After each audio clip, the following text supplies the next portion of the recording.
Lo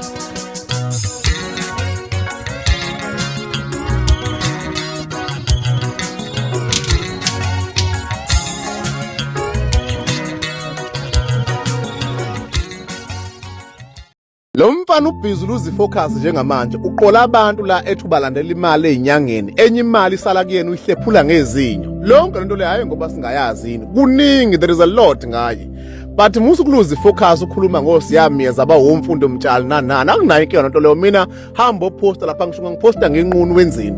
but wena usuyekela ukusukela abafowethu abengenzanga lutho kuwena yekela ukuhamba phatha abafowethu lana abakhulu emagama abo ngezeleze ubani wena uhambizana nabantu laphana nezinyanga uyibiza laphana uthi une hot seat uPutin who are you ngoba usetshenziswa nje ubhizi kunabantu ababhizi la kwi-background yakho uhlalela live kusukela ngo-7 kuyoshaya o-11 emini uphinde ubuyele ngo-1 kuyoshaya u-5 yini umsebenzi wakho ngaphandle kokujivaza amagama abantu hayi mfana kithi lana akudlalwa-ke la angisiyona mina lensango leyocabanga ukuthi ngiyona ngilezi inyanga zakho lezi and you will never make me to attend lezi zinto zenu zo-live ubani wena ukuthi ungambiza abafowethu ukuthi usibani uzo-attend u-live wakho who are you ukuthi wena ungasukela nje umuntu ukuthi ena usibani uyeza umbize lana hayi mfana kithi uyakhakhamela ungathi awuzalwe ekhaya ungathi awunabo abazali noma nezingane ungafuni ukuthi mangabe ufa igama lakho libuze kubantu abathize noma kusola abantu abathize funa ukuthi uyifele nje isixoxo somtsizwa mfana kithi ayikho enye into ngaphandle kwethuna ukuthala umhlabathi ngesifuba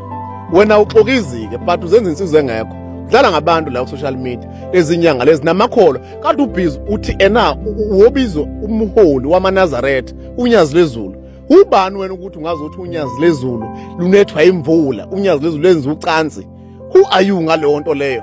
hayi bafo yabona mfethu wena ufana njengomuntu osetshethuliwe uphile emoyeni ufana nje umuntu ongasekho la emhlabeni ayenziwa le nto leyo yabona ngisho ngathi upowerful kangakanani umholi loya unyazi loya unyazi loya uNkulunkulu wamaNazaretha mawungayi-understand le nto leyo iyekelele kuwena mawungakuqondi le nto leyo ukuthi why bathi unyazi uNkulunkulu wamaNazaretha kugcinele kuwena le nto leyo hayi wena uhamba uzokhuluma la ku-social media uzoprove ipoint who are you ufuna ukuthi mawufa lana kubuzwa abantu abathize wena uyibizela ukufa ngendlela e-wrong hamba usukela bonke abantu la icala lakho lodida ngisho umseji ayenziwa le nto leyo mina nginamsebenzi nawe Thabani ngisho mina ungahamba uyothi umyeza wathwatha ngifike no social media mhlawumbe le nto oyenzayo wena isakuthusa isangimangaza sayinto enkulu kakhulu kuwena kudala sabakhona ku social media alikho igama esingaze sibizwe ngalo la asikho isithombe sethu nesingaze sifakwe la ku social media nawe nje uyoqhubeka lapho uqhubeka khona futhi iqhubeka mina I won't restrict you on anything but nje uyingane usayinukubisi la uyazi yonke awuqinile ngisho 6 months la biza usanganisa abantu usukela abantu you are acting angaze as a giant angaze uphuma aphi noma mhlambe unesikhumba bulletproof noma esimask noma sikhumba sensimbi mncane for lento yenzayo mfana kithi ufuna ukuthi ukwazi ukuyithanda hamba uxolisa kwabanye abantu la ugxoba nje imivu usukela imivu zithulela ufaka isandla sakho la ayikho into yokuvikela mfana kithi mase ngabe sekumele ukuthi ufe kuphela nje ukuze uyazi le nto leyo ngeke futhi ukwazi ukuyivikela ukuthi usondele emphakathini ngesimo sokuthi into ozenza ku social media uperuza uholela ukuthi ena uthuka abantu usukela abantu uhlangana lapho nokuthi abantu bayadliwa benzana abantu dala sebekhuzwa la sibakhuza every day unsika wayekhona lento futhi oyenza kusiyone yakho ekansika Zulu lento le sikaZulu lo wayeya ngo-2024 khona umuntu after lapho sengadliwa inyanga kusiyona into yakho lento lena uyayiqala uyazi ukuthi yenzakala kanjani kwakwenzakalani kusukephi kanjani nawe nje uya-adjust entweni engathi shu yabona weThabani ngoba usathinta amagama abantu abawu2 bengesho lutho bengenze lutho kuwena uvela wadonsa ngezeleze uphuma kuyilane yakho yezinyanga hayi mfana kithi uyayisukela nje imivi zihlalele fine ke angeke zikutinyela ngezenzeni yabona mawuzokhuluma komyeza nokuverify ama-identity wabo asifiki thina no-TikTok Thabani wofika usukwenzile yonke leyo nto leyo but ngeke ngize ngikwazi mina ukukuvumela ukubhulisha abantu uze uyobhulisha nabafowethu kumina endlini you can't do that awukwazi ukusukela innocent souls abantu abangaxabene nawe wonke lamango waspreadayo ngolokhuzana ngomprofeti uSibo Mgwana laphana for what reason yini into ozoyibenefita ngokwenza leyo nto leyo. Bekusalungile nje kuphela usa-expose amaqola. Why uzosukela umuntu innocent owazi kahle ukuthi ngeke azahambe athendana no live azorespondana nawe azophendula ukuthi yena ubani wenzani unamanga kangakanani phezu kwento ishoyo. That is absolutely wrong. Uma ngabe unezinto oziphethe ngabantu eingamafayile abucayi, why kumele ukuthi uzuze la ku social media ngoba ikhona ipolice station, hamba uvula icala epolice station. And lento isho ukuthi kahle kahle shuthi kunomuntu ovele akuprovide ngeinformation eyomsevele agenda yakho ngaboni. Some of us thina sikwazi ukuhlala lana sihlale lo live mhlambe nokurespond uTikTok 24/7 ubusuku nemini, but you are wrong mfethu kuleyo nto leyo. And ngikukhuzile kahle ngesihle ngakukhuza ngaze ngafuna number yakho mfethu ukuthi no phuma kulo ungaqhubeka nabe abantu phuma lana kulokhuzana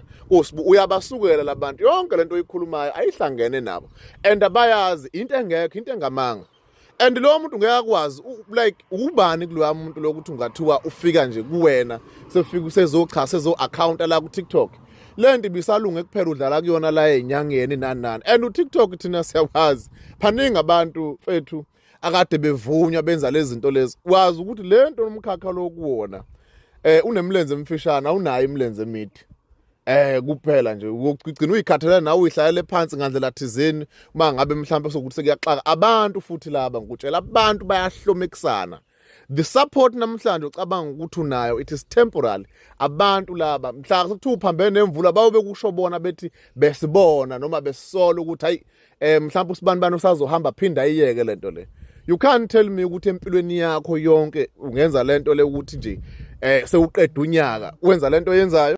Angazi nabantu ukuthi after 2024 basakuvumela kanjani ukuthi baqolwe izinyanga ngoba unsika wayikhuza lento le. Umqali nje wayona yonke lento yokuwonisha abantu ngeenyanga. It was Nsika Zulu.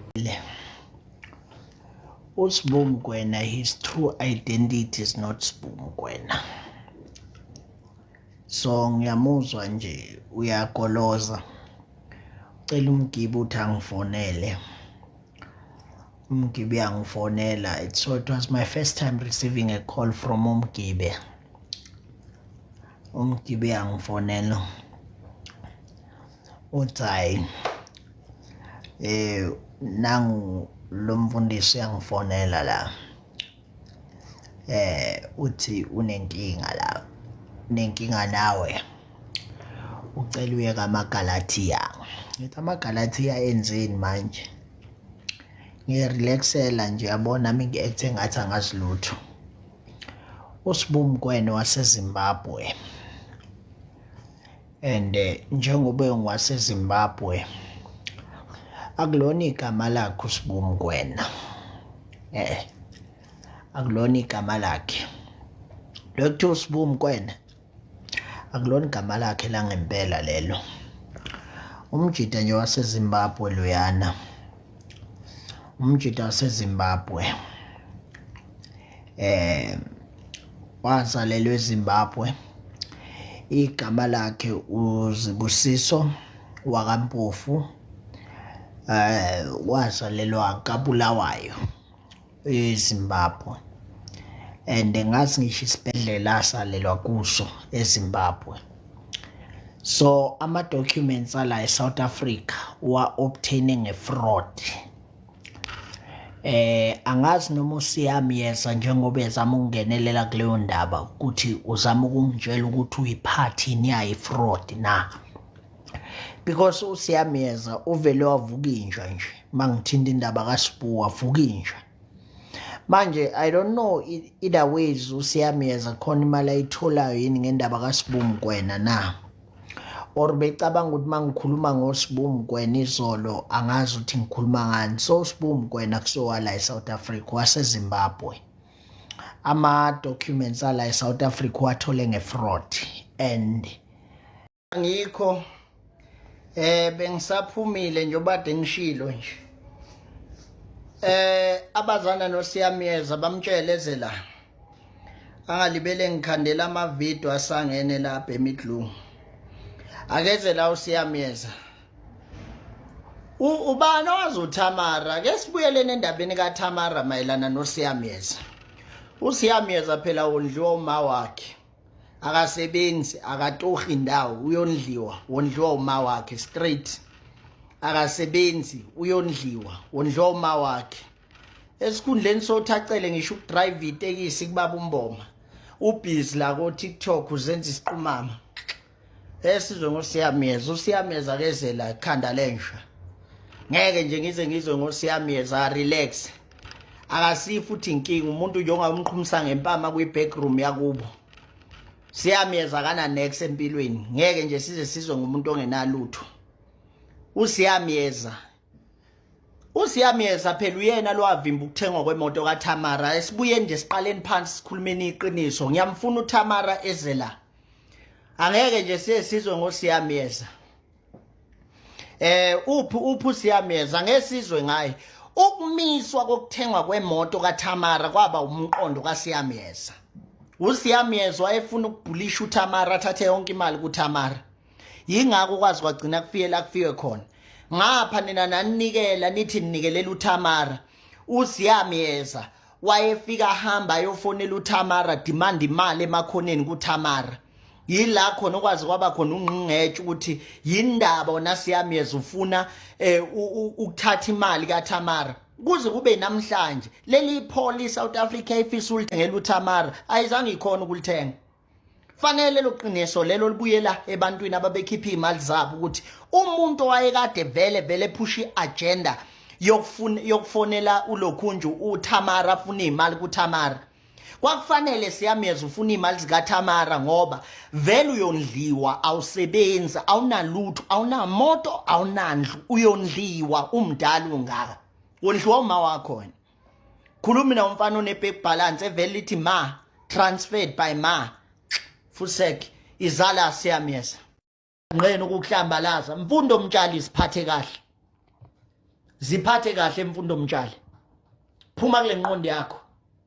wena nje uthwabatha uhamba ngenyawo thwabathwa uyimpatha nje wena ehamba ngenyawo engashawa ngempama noma ngayinini phuma kule nqondo yakho